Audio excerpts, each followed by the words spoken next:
Hello everyone! Welcome back to our channel sa second episode ng Live Light. Before anything else, I would like to thank everyone who tuned in sa last episode natin, sa lahat po ng mga nag-like, nag-share, and nag-subscribe, nag-comment. Thank you so much for your kind words and support. Sana kahit paano, mas naging handa tayo to start something new sa buhay natin as we do our best to live life to the fullest with less worries and more light. Less worries and more light. Masarap siyang pakinggan, no? And most, if not all of us, would love that. But the fact remains that life is challenging, diba? Yung pagsubok is real. But it doesn't mean that we have to fret or life has to be a burden kasi we have each other para magtulungan sa pagbuhat ng problema if it's too heavy. Allow another person to carry it with you so we could also shift our focus or perspective to the things that bring us joy. Speaking of things that make us happy, ako, isa talaga sa nagpapasaya sa akin ay yung mag-spend ng time with the people important to me.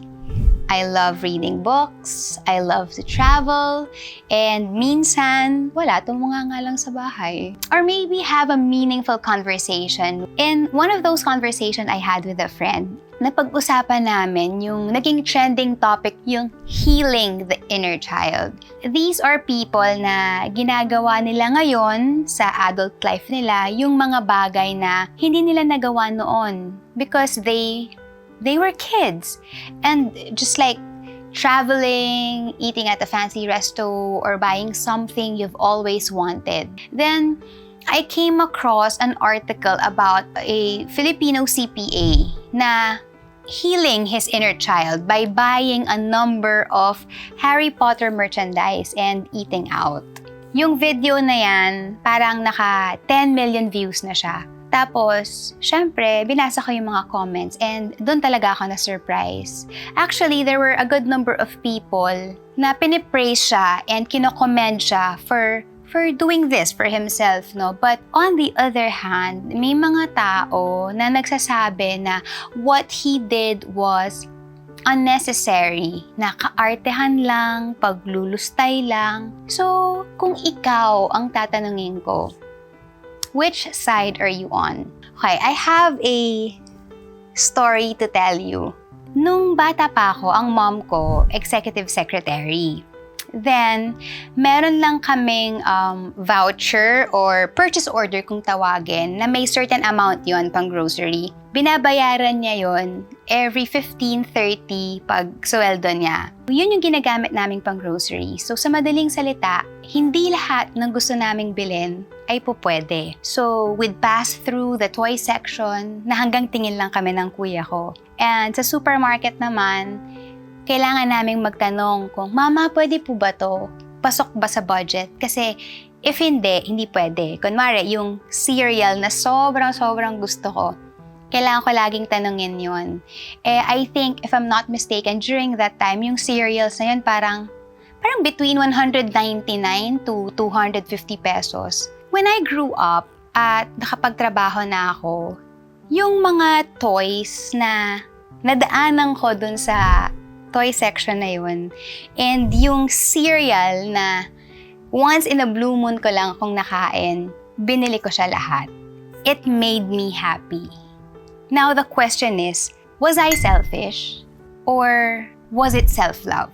To better understand this, importante kasi sa atin na ma-define ano ba talaga yung inner child. Sabi ni Anuksha Singh, isa siyang counseling psychologist, na yung inner child natin is our childlike essence. It is our feelings, it's our memories, it's the experiences from childhood na meron pa ring impact sa adult life natin in terms of behaviors and emotions. Para sa isang mas simpleng definition, ang sabi ni Time Magazine, isa raw siyang metaphorical part of ourselves na frozen in childhood and sometimes it needs healing. Of course, when we were kids, may mga experiences that become memories that help shape who we become. These memories could be pleasant, pwedeng frightening, it could give us joy, or pwede rin nakapagdala ng matinding kalungkutan sa atin. Yung tanong ko sa'yo ngayon, what are your childhood experiences like? Iba-iba yan for all of us. And through the years, we try our very best to solve them. For some people not fully aware, they resort to what we call a defense mechanism or maybe coping mechanisms in life. But studies have proven that even if we are grown-ups already, nakatali pa rin sa past experiences, sa memories and feelings ang ating pagkatao. Kaya kung mapapansin nyo, yung mga hindi nabilhan ng manika noon, grabe naman kung mangolekta ng manika ngayon. Yung hindi nakakain sa fast food noon siguro, maaaring gustong-gustong kumakain sa labas ngayon sa mga restaurants. So ang tanong, worth it ba ito? Worth it ba to spend on your inner child healing? Or is it just an excuse para lang gumastos? Here's another expert take. Of course, I could say that it's worth it to, spend on oneself because it helps us with our emotional healing. There's a good kind of selfishness, and that's also what we call self-care. To have fun as an excuse is not bad as long as it's not excessive or hindi naman, extreme. May mga steps or may process para mag-heal sa inner child. Unang-una, we have to go back to the past. I-identify natin kung ano yung mga emotions na naramdaman natin nung time na yon. Kaysa mag-suppress, kimkimin yung mga emotions galing sa past, it's about time that we confront them. And then, we have to talk about it kasi habang kinikimkim natin and we're not sharing it, it still remains in us. So it's important that we find a friend, we find a trusted person. And kung wala sila, then we can go to a professional friend, namely the psychologist or psychotherapist. Importante ang pag-heal sa inner child. Kasi kung hindi mag-heal yung inner child natin, then yung wounded child natin ay mag-i-influence sa mga decisions natin sa buhay, even sa relationships natin.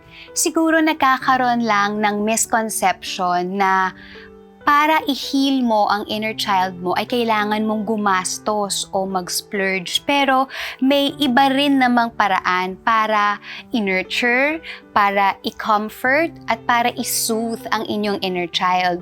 Isa dyan is yung affirmation. Yung sabihin mo sa sarili mo or sa inner child mo, yung mga bagay na hindi mo noon narinig or kinailangan mong marinig tulad ng, you are worthy.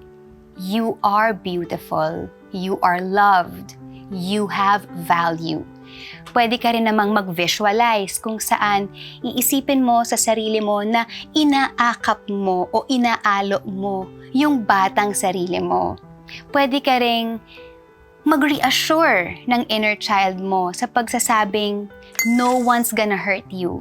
It's going to be okay. I am here for you. You are not alone. Pwede rin naman tayong mag-result into creative techniques tulad ng pag-journal.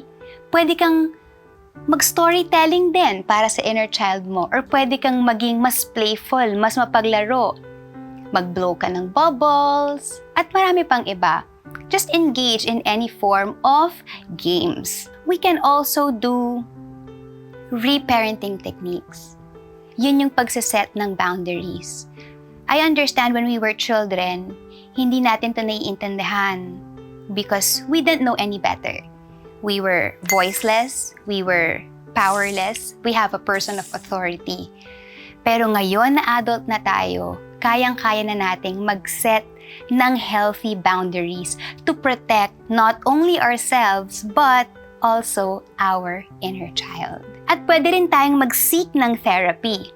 Huwag nating tanggalin sa mga options yan. So in essence, healing the inner child is a bold and brave move, especially when you go through the process of it. It is an act of self-love.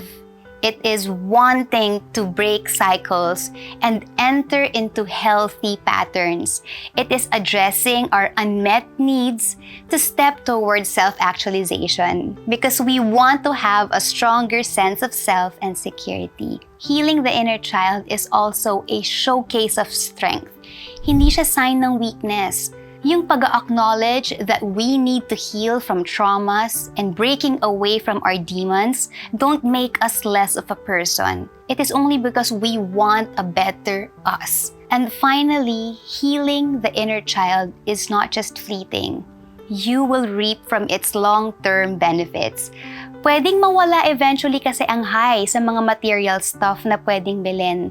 Pero hindi mawawala ang pasasalamat na mararamdaman mo in achieving healing and in reclaiming the parts of yourself that may have been neglected or hurt.